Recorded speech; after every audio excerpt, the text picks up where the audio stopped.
Querem ouvir a palavra de Deus esta manhã?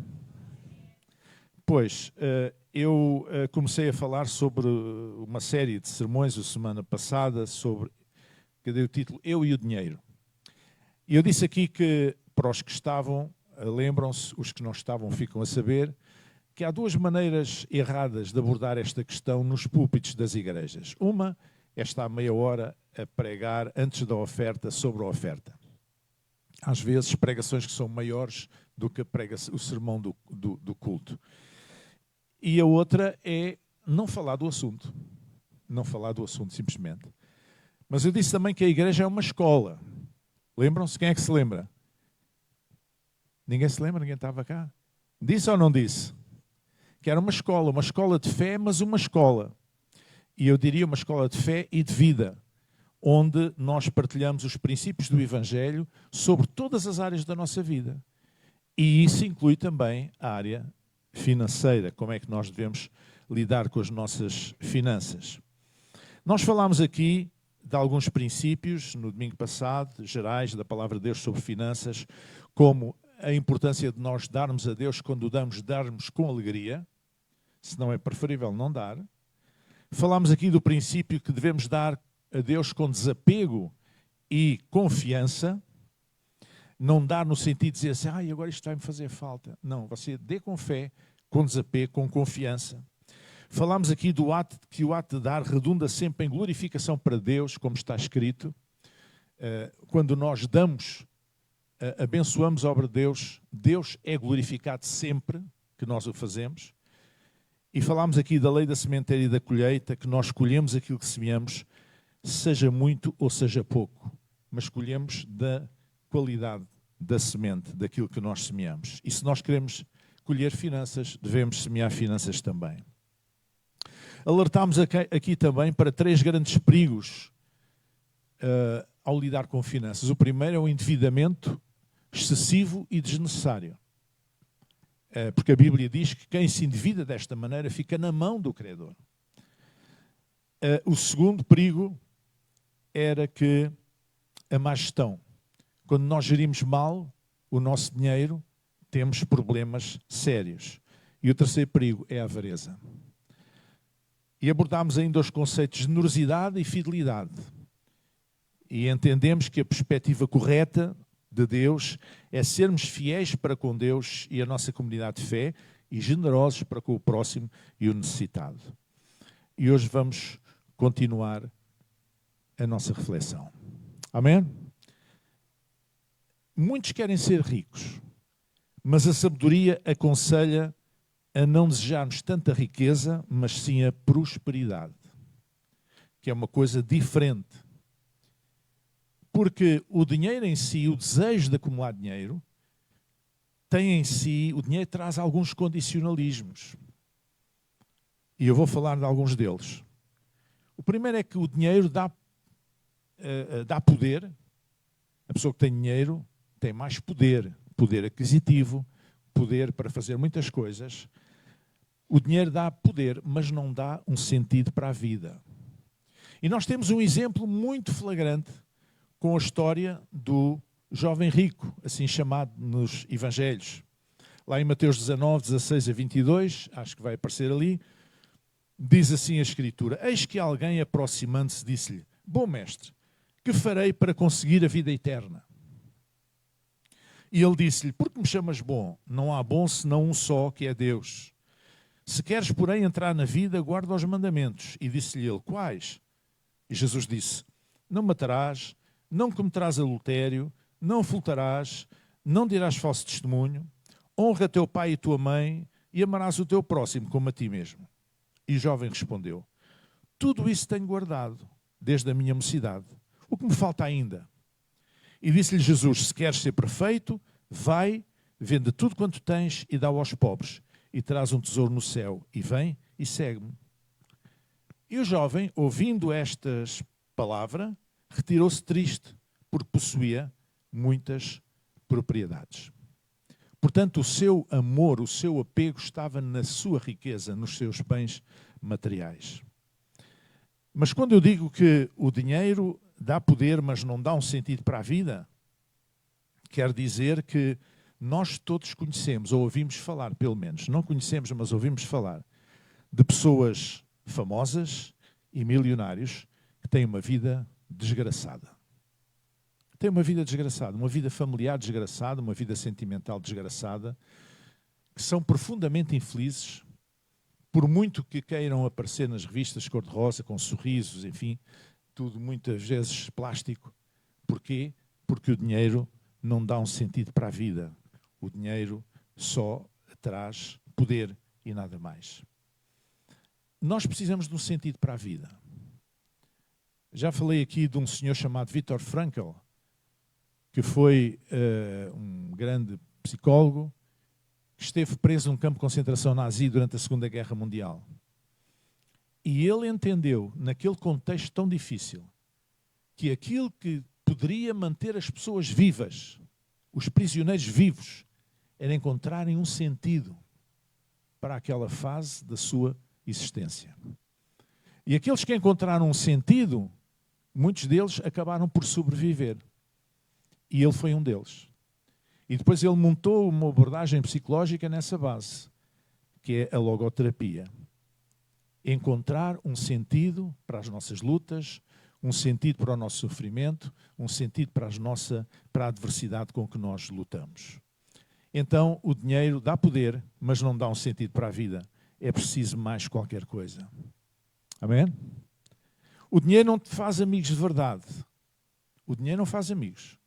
Mas o dinheiro atrai falsos amigos, oportunistas e aproveitadores. Isto é o que o dinheiro faz. E todos nós conhecemos a história do filho pródigo, a parábola do filho pródigo. Aquele rapaz pediu a parte da herança dele, foi para uma terra distante, enquanto teve dinheiro, estourou, porque há pessoas, quem não tem cabeça, é isto que faz. Quando tem dinheiro na mão, estoura, espatifa tudo. E depois, quando está na miséria, ai, não é? Espatifou tudo. Enquanto tinha dinheiro, tinha muitos amigos, mulheres, amigos, tinha a vida que ele queria. Mas o dinheiro acabou. E de repente ele viu-se no meio dos porcos, que é uma coisa indigna e impura para os judeus, e a comer o mesmo que os porcos comiam. O dinheiro não faz amigos de verdade. Muitas vezes atrai falsos amigos, oportunistas e aproveitadores. E esta é uma das razões porque as pessoas ricas têm muitas dificuldades. Porque têm sempre medo que quem se chega a eles seja com segundas intenções. Seja para os enganar, seja para os explorar, seja para tirar vantagem, e muitas vezes é mesmo isso que acontece.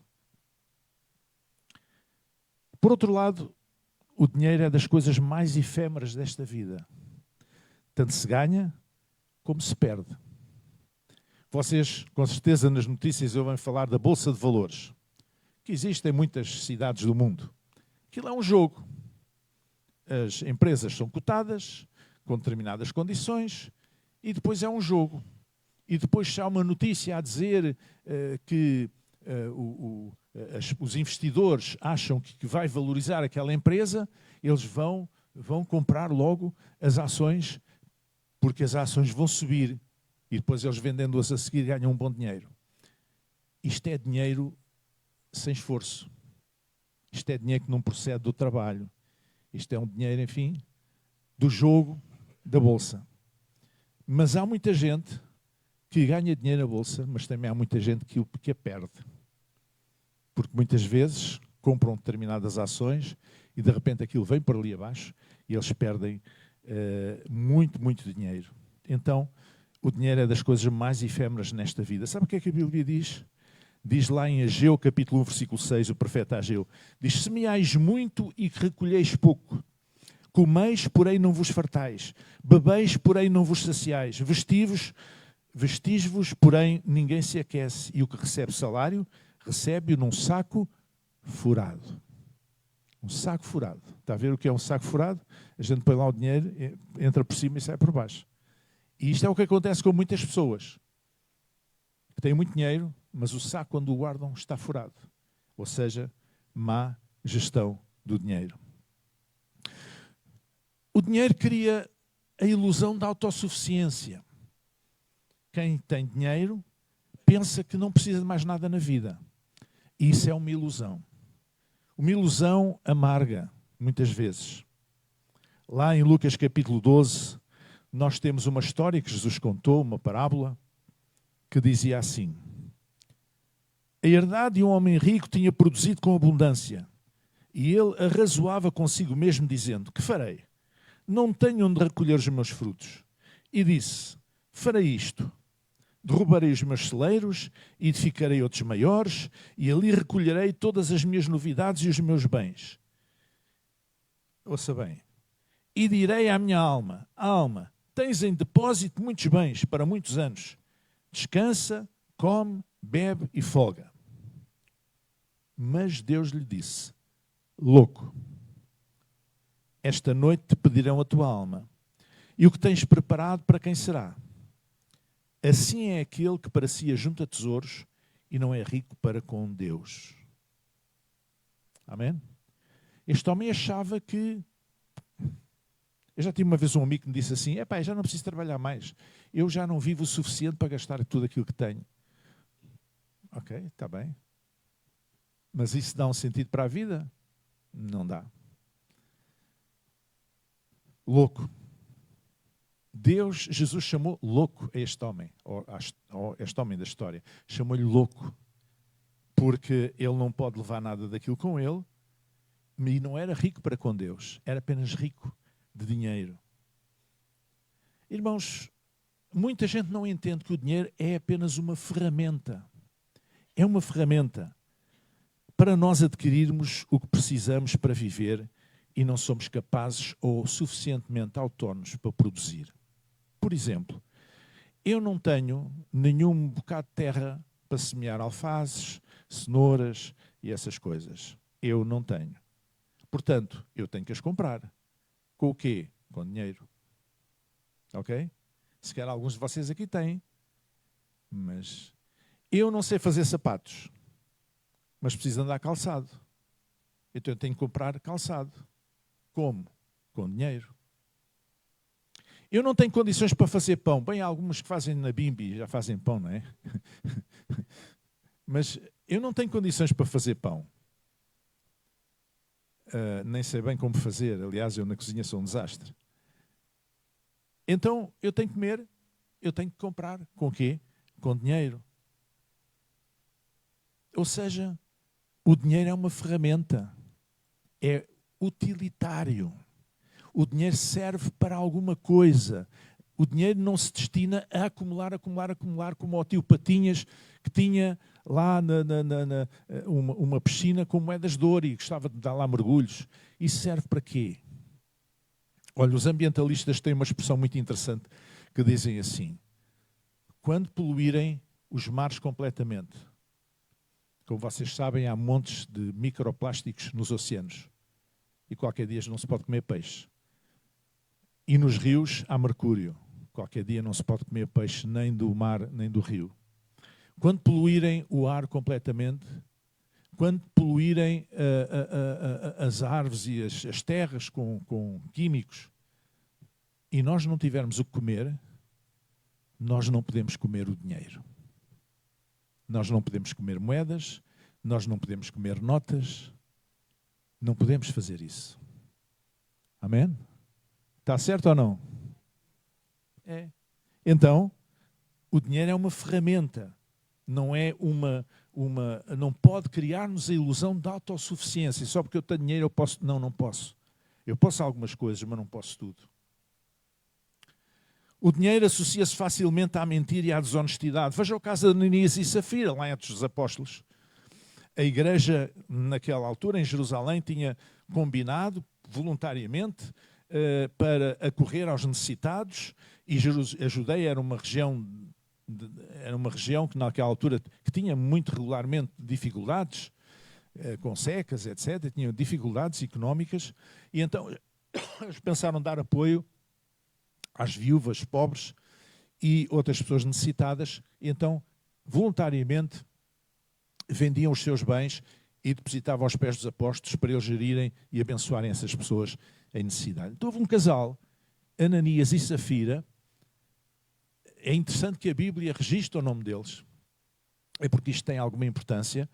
Pensaram assim, bom, a gente tem um terreno, aquilo vale 50 mil euros, nós vendemos por 50 mil euros, mas nós vamos combinar aqui os dois, vamos dizer aos apóstolos que vendemos por metade.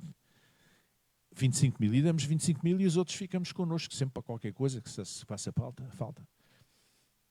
E vocês sabem o que é que aconteceu? Eles morreram os dois por causa de terem mentido não a Pedro, mas ao Espírito Santo. E a pergunta é, eles eram obrigados a vender e a dar o dinheiro? Não. Aquilo era voluntário. Eles eram obrigados a mentir? Não. Eles optaram. As pessoas têm que ser responsáveis pelos seus atos. Eles optaram por mentir a Deus, tentando enganar Deus. E diz que a morte destes dois criou um tempo de temor naquela altura em toda a Jerusalém. Nós sabemos que o dinheiro está associado à mentira e à desonestidade por causa da corrupção, dos crimes de colarinho branco constantemente que acontecem, que nós ouvimos falar em Portugal, nos outros países, um pouco por todo o lado.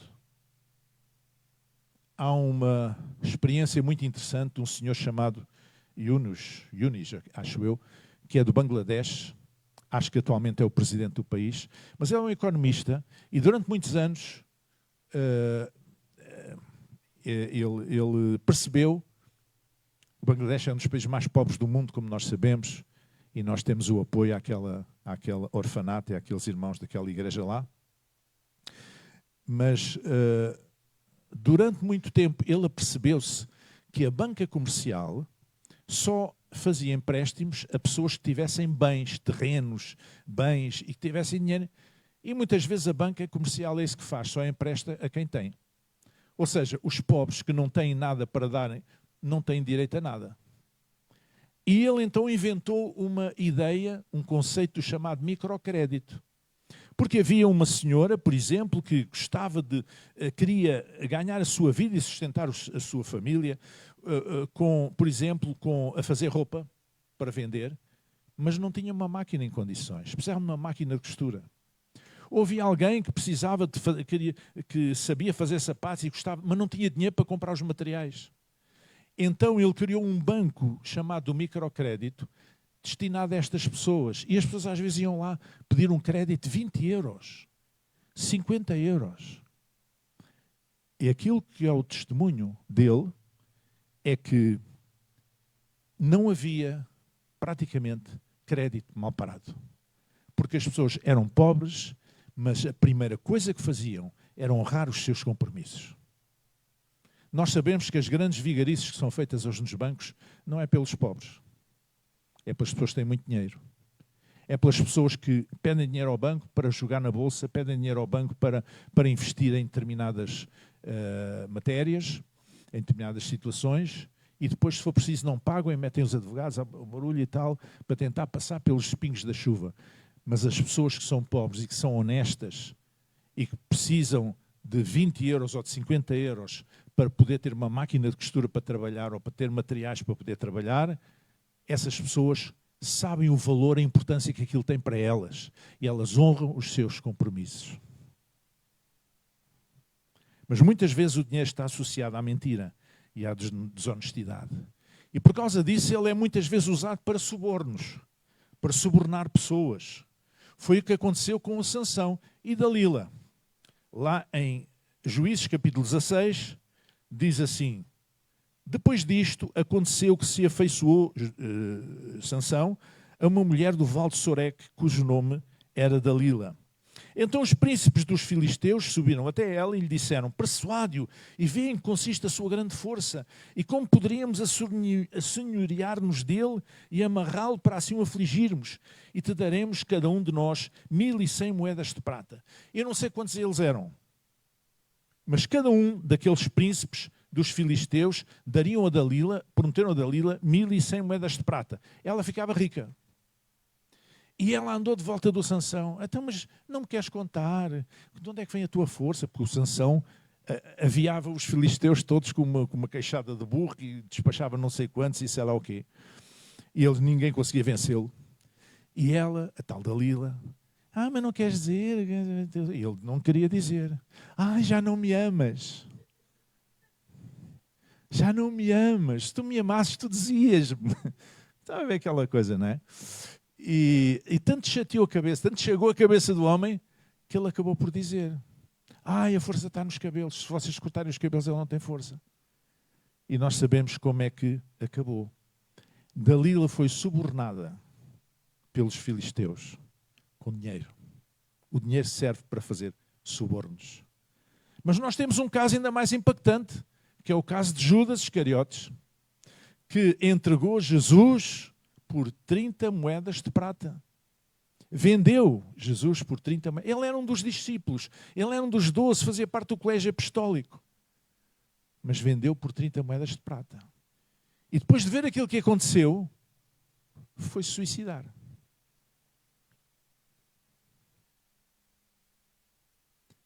E finalmente, não posso deixar de dizer o seguinte: o dinheiro pode,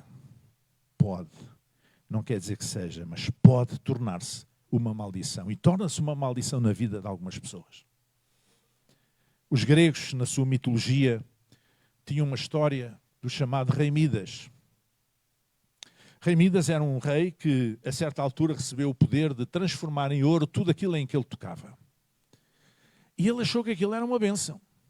Ele tocava numa árvore, ficava a árvore transformada numa árvore de ouro. Uau! Ele tocava numa mesa, a mesa ficava transformada em ouro. E ele achava que coisa fantástica. Que coisa, que bênção maravilhosa. Só que essa bênção, entre aspas, rapidamente se transformou numa maldição. Uma maldição trágica.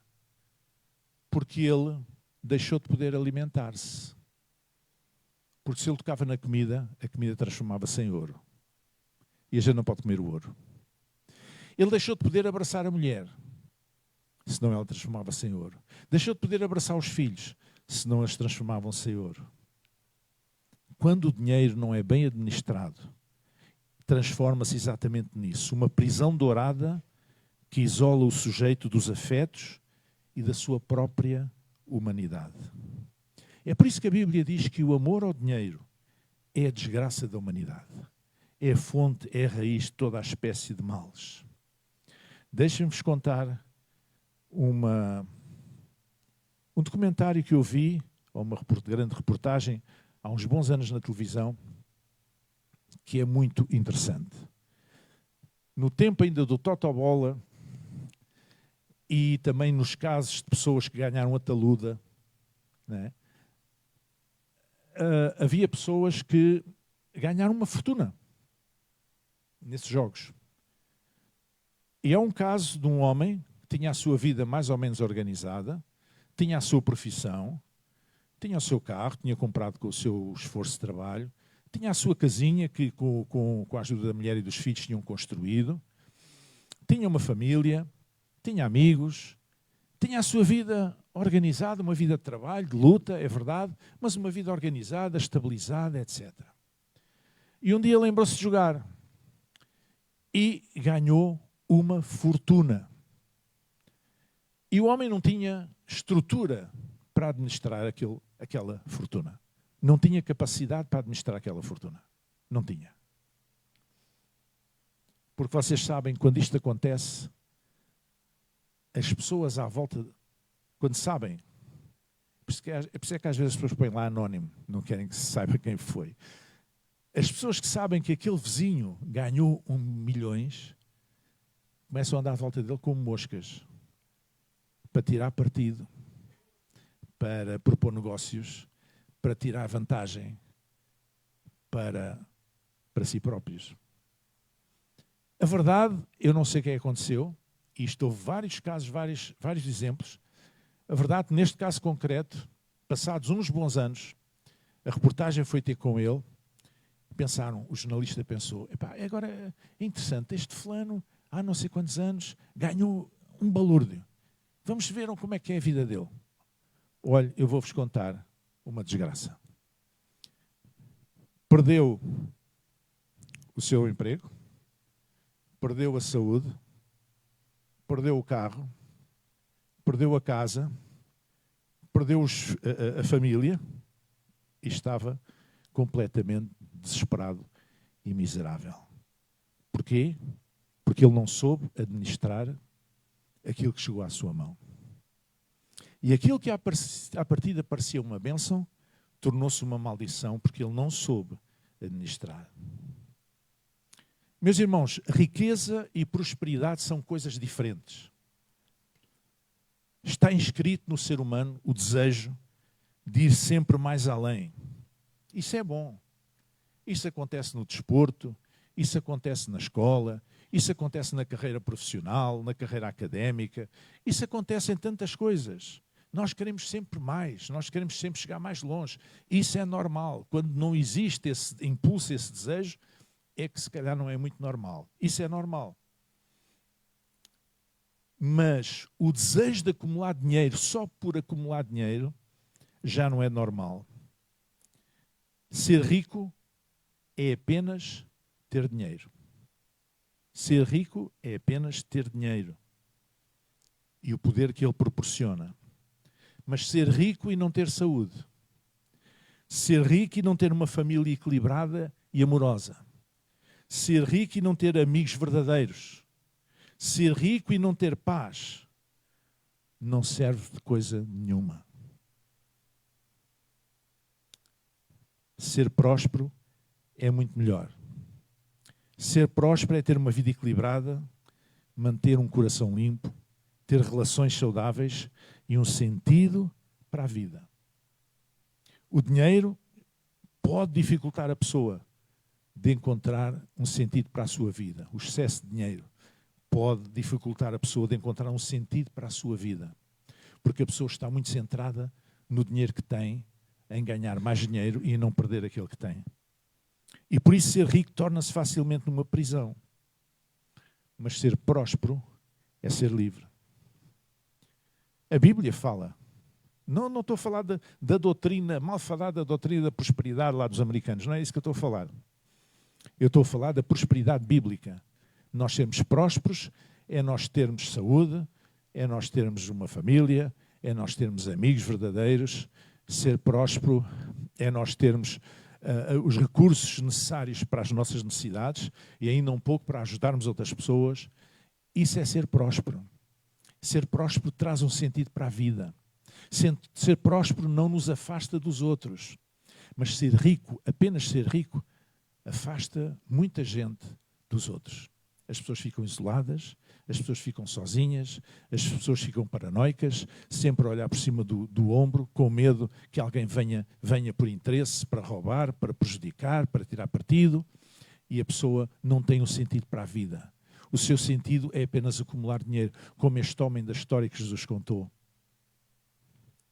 E isso não é uma razão para viver. Certamente todos nós aqui temos interesse em ter uma razão para viver, um sentido para a vida. Certamente para nós aqui, as nossas famílias são muito importantes, não é? Os nossos filhos, os nossos netos, a nossa mulher, o nosso marido, os nossos pais, os nossos familiares. A nossa profissão também dá-nos um sentido para a vida. Os hobbies que nós temos também. E tantas outras coisas que fazem parte da vida de uma pessoa. De uma vida normal, de uma vida harmoniosa, de uma vida equilibrada. Tudo isso é importante. O dinheiro em si, o foco extremamente centrado, exclusivamente centrado no dinheiro sobre dinheiro, é das coisas mais destrutivas que existem. E enquanto as pessoas são pobres, sonham que se tivessem dinheiro eram muito felizes. Mas quando as pessoas têm muito dinheiro, descobrem que afinal eram mais felizes às vezes quando não tinham. Esta é a verdade. Não sei se vocês gostam de ouvir isto ou não, mas isto é o que a Bíblia diz. Louco. Alma, come, bebe, farta-te. Louco, esta noite pediram a tua alma. Isso serve para quê? Serve para quê? E quando se tem muito dinheiro, a nossa confiança passa a não estar em Deus, mas está no dinheiro. Eu não tenho nada contra o dinheiro. Eu gosto de ter dinheiro. Mas nunca tive interesse em ser rico. nunca procurei ser rico, mas quero ser próspero, de acordo com o princípio da palavra de Deus.